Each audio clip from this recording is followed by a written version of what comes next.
Friends, Sunita बहू, मेरी BP sugar की दवाई खत्म हो चली है, इसीलिए नितिन को फोन करके जरा कह दो कि ऑफिस से शाम को लौटते समय मेडिसिन लेते हुए आना।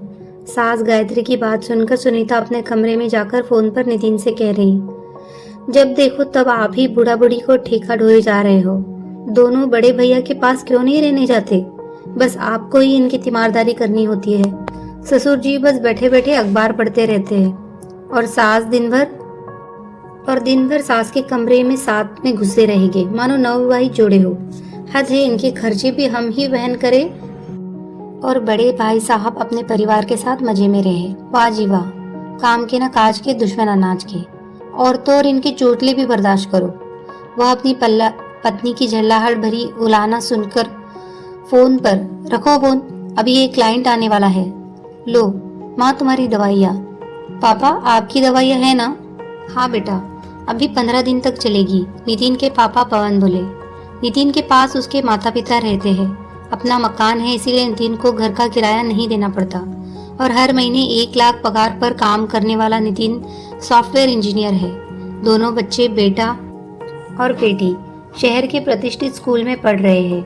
नितिन अपने माँ बाप को हृदय से पूछता है, एकदम श्रवण कुमार की भांति, और वो एक पैसा उनसे नहीं लेता। उनके सारे खर्चे खुद उठाता है, उनकी हर छोटी बड़ी एक एक जरूरतों की पूर्ति करता है।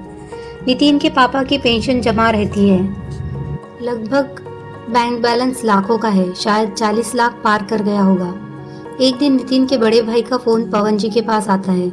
सादर प्रणाम पापा, आप लोग कैसे हैं? मिश्री घुली आवाज सुन पवन जी को दाल में काला लगा। हाँ बेटा बोलो, कैसे आज बूढ़े माँ बाप को याद किए हो?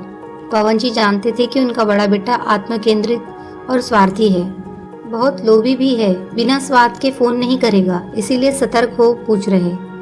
वो पापा, शशांक को अमेरिका भेजना है, करीब 20-25 लाख की जरूरत है और आपके पास है ही, इसीलिए अपने पोते के लिए आशीर्वाद स्वरूप दे देते तो आगे की पढ़ाई में मदद हो जाती। सीधे तौर पर बिना लाग लपेट के बोल रहा। इतना सुनना था कि पवन जी के तन में आग लग गई।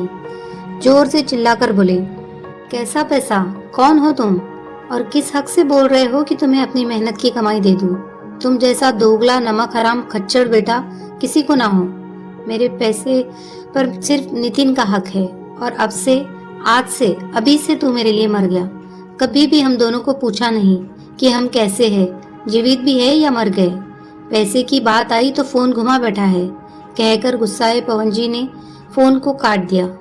ड्राइंग रूम में बैठा नितिन सब सुन रहा था। अपने बड़े भाई के कुचाल को समझकर व्यथित है कि खुद वो सरकारी एग्जीक्यूटिव इंजीनियर है, अच्छी खासी तनख्वाह है, फिर भी माता पिता के पैसे पर गिद्ध जैसे नजर गड़ाए बैठा है। छी, कैसे निर्लज्जता है ये। अपने बेटे को इंडिया में भी तो पढ़ा सकते हैं, विदेश क्यों भेजना भाई? किचन में काम कर रही सुनीता भी ससुर जी की कहासुनी से लज्जित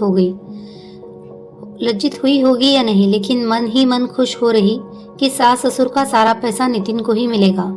लेकिन उसका हृदय यह सोच से वंचित है कि नितिन जैसा संत पति उसको मिला है क्यों? या तो पिछले जन्म का पुण्य रहा होगा या गंगा में डुबकी लगाई होगी, तभी तो ऐसा पति पाई है। नहीं, हरदम वो प्रयासरत तो रही कि नितिन को उसके माँ बाप के विरुद्ध कर सके, लेकिन वो कभी कामयाब नहीं हुई।